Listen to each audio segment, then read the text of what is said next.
Okay, so it's been a while since the last video. The reason I've been away, a few things. I have been focusing on understanding how to produce better content. And I've also been focusing on learning how to build decks better and how to play better.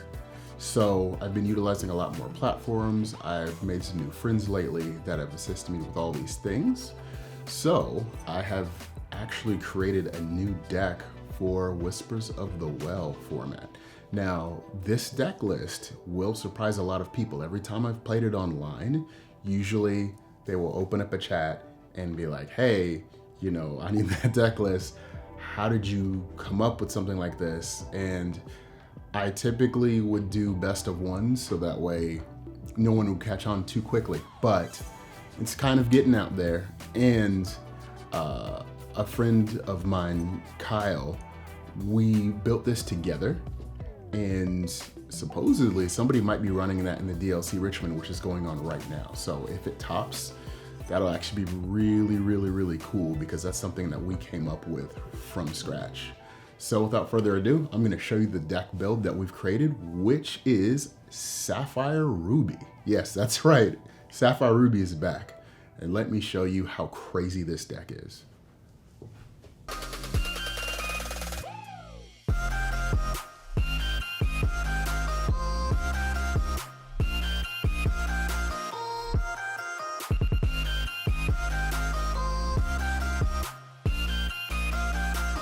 All right, let's start off with this deck profile. First, of course, we have 4 sails, 4 T-pos. These are very self-explanatory.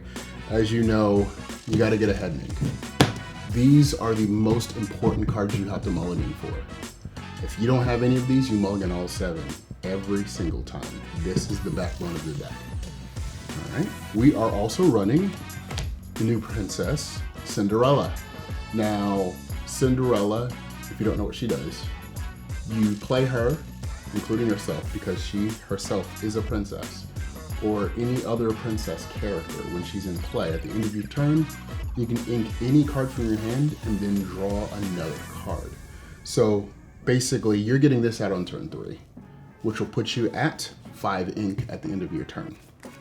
So, very standard ink package. Now we're going to go into the character removal. We have 4 Maleficents. Now, this card hasn't really seen a lot of play, but as you know, the game in this format seems to go a little longer, and you have the ability of putting more in your inkwell. So Maleficent Monstrous Dragon ends up being very, very good in this metagame because when she hits field, one, you're getting rid of something, and 2, she's really big body to get rid of, so really good. Then we have, of course, 4 Hades, and that's standard for any blue deck right now because removal is king. All right, let's move on to the next set. We have consistency cards. We have Develop Your Brain to get you to the next card. We have Vision to the Future. Now, these cards, you don't really want to play these the first couple turns. In fact, you are often going to have to ink these if you get these after your first mulligan. Because when you mulligan, and if these are your only inkables, or one of like 4, you're going to have to ink these rather than play them. But later in the game, these are very, very important, and I'll show you why. Then we have Time to Go. So blue-red, its biggest issue right now is the fact that it cannot draw as many cards as it used to be able to with Highwind and all the other draw power that it had that's now only in Infinity format. So what this card will let you do is you can banish one of your characters to draw 2. If there's a card under it, you can draw 3 cards. This is really good to hit Tipo because Tipo, you know, very useless. But there is another card if you need to that you can draw 3 cards, but we'll get into that later.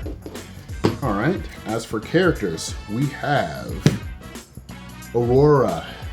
This card is surprisingly good this format because when you put out some of these characters that you're going to want to keep on board, You put out this Aurora, they have to target it first, which means that they essentially have to waste a card. Since there's no board wipes, Aurora is actually pretty good. Naturally, if you get 2 Auroras out, you pretty much got the game pretty much decided at that point because your opponent won't be able to target you.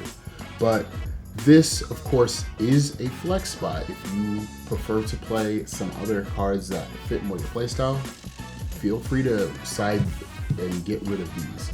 But in my playtesting, playing just one of these when you have a somewhat established board means that Blurple is kind of limited in what they can do. They literally have to demona you, and if you are low on cards, then they're gonna make you draw 3. So really, really good card. Then we have Maui Shark. So this deck has a lot of actions in it. I can't tell you how many times I've won off of Maui Shark just playing action after action after action after action. There's a way to loop actions every single turn with this deck, and you'll essentially burn your opponent out if you have the Maui Shark out with the combo. But really good card. You know, Maui Shark is just good in general.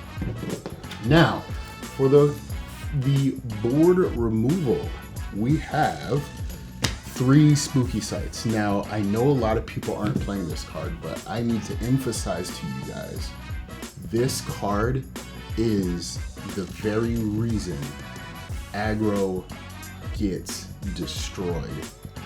If there are enough spooky sites in the format, aggro goes away. Every single one of those decks crumbles to this card.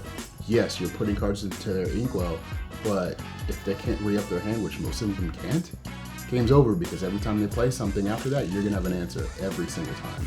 So aggro's doing well now, but I can guarantee you, once this card starts being played by more people, aggro is pretty much a dead deck for the most part, unless they are more balanced aggro. But this card, mandatory at least 3 of, sometimes 4. We have 3 B-Kings. B-King is really good right now because there's a lot of ward in the format. So when you go against a Webby on turn 2, they shift it. Then if you already inked an extra card on turn 2, on your turn 3, you can just sit there and ink and play 1 B-King and their Webby's gone. So now you're not under that Webby lock essentially, because as we know, if your opponent plays a card like Webby, they get to have as much ink as you do for the remainder of the game that card is on the field. So if you run into a situation where you know your opponent's playing Webby, you keep this card in your hand after you mulligan, and you just work to get rid of that Webby, because that Webby can hurt you really bad.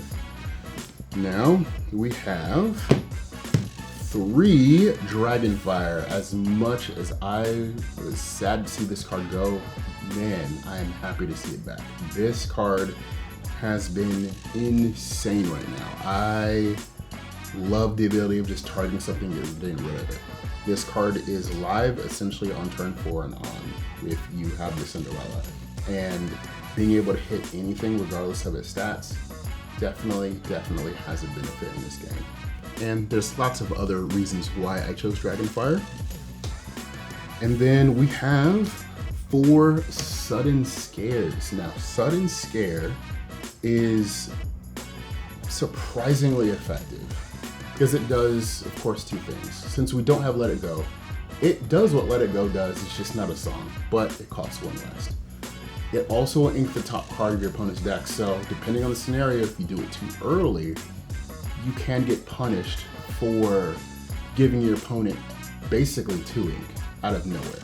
So once they ink 1 more card, they're 3 above you, and chances are they're probably at 6, 7, 8 ink way before you get there.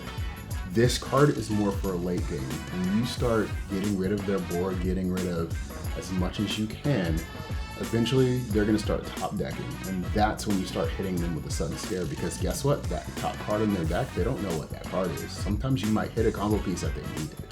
But that's, you know, very situational, but for the most part, just think of it as a guaranteed removal. Alright. Then, now for the bread and butter of the deck, the last 2 cards, we have Robin Hood. This card is so ridiculous right now. The reason this card works is because all of these actions that you saw, most of them are below 5 cost, or 6 cost actually. So if you use Robin Hood's effect and hit a spooky sight, you just play it for free. And your visions and like all of these cards, you play this in Maui, you're just getting free lore every single turn, and you're just constantly loading up your graveyard or your discard, since this is not Yu-Gi-Oh! But you're loading up your discard with actions, and then you're able to get them back out with Shark. So think of it as a loop where your opponent's pretty much done if they don't get rid of the Robin Hood, because the Robin Hood is just going to load up everything that you need. It's going to play whatever you need, and with as much removal as you see here, every time you hit his effect, you will hit some sort of form of removal. So if you somehow don't hit that, you're going to hit a form of searchability or draw, and then you're still going to get set removal. So this card ended up being insanely good in this deck. I'm very happy with the results. And lastly, this card really surprised me. I thought it was a bad card. I really did, until I threw it in here. I just tried it, and now it's a 4 of, and man, it's really good. All right, last card is Lady Tremaine. This card, if you don't already know, is a boost 2. You pay 2, and whenever you quest with it that turn, you can get any action that's 5 cost or less, put at the bottom of your deck, and play it for free.